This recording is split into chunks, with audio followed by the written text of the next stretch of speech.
Good morning and welcome back to my new video. Fresh হয়ে এক cup চা নিয়ে বসে পড়েছি। চাটা খেতে খেতে ভিডিওটা এডিট করব। ভিডিও এডিট করে আর কোনো ভিডিও করা হয়নি। তারপর স্নান করে লাঞ্চ করতে বসে গেছিলাম। আর আজকে খুব সিম্পল লাঞ্চ ছিল, কারণ একটু পরেই আমরা বেরোবো, যাব হচ্ছে নৈহাটি। তো লাঞ্চ করে আমি রেডি হতে চলে আসলাম। ঝটপট করে এখন রেডি হয়ে নিচ্ছি।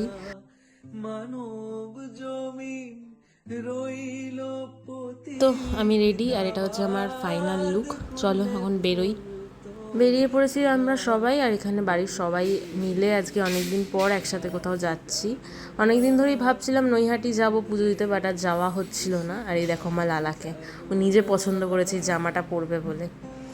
তো চলো, এখানে সুস্মিতাকা আছে, আর এই হচ্ছে আমি। চলো এখন যাই।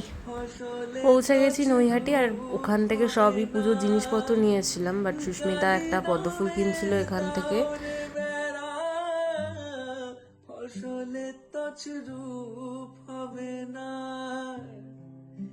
সে যে মুক্ত কেশির শক্ত বেড়া তার কাছেতে। পুজো দেওয়া আমাদের ডান, বেরিয়ে পড়েছি। আর আজকে খুব শান্তি করে ফাঁকায় খুব মন ভরে পুজো দিয়েছি। অ্যাকচুয়ালি বিকেলের টাইমটাতে আসলে না ভিড়টাও কম থাকে, আর খুব শান্তি করে পুজোও দেওয়া যায়।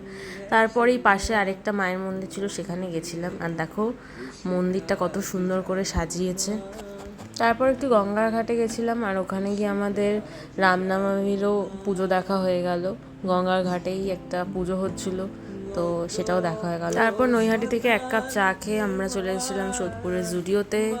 আর সেখান থেকে দিদি তারপর একটা জুতো কিনলো। আর জুডিওতে এত লাইন ছিল, প্রায় 40 মিনিট দাঁড়িয়েছিলাম। দেন দিবাপিতেও প্রায় 1 ঘন্টা দাঁড়িয়ে থাকার পর ফাইনালি আমরা জায়গা পেয়েছিলাম। আর খাবারে অর্ডার করেছিলাম বাটার নান, কুলচা, চিকেনের একটা আইটেম, আর হচ্ছে বিরিয়ানি। আর এই দেখো আমার লালার অবস্থা। চুটিয়ে ফসল কেটে না একটারে মন এই বেলা তুই। খাওয়া দাওয়া শেষ করে বাড়ি চলে এসেছি। এবার ফ্রেশ হব। আর ভালো লাগছে না, বড্ড টায়ার্ড লাগছে। তো চলো আজকের ভিডিওটা এইটুকখানি। দেখা হচ্ছে নেক্সট একটা ভিডিওতে। টাটা।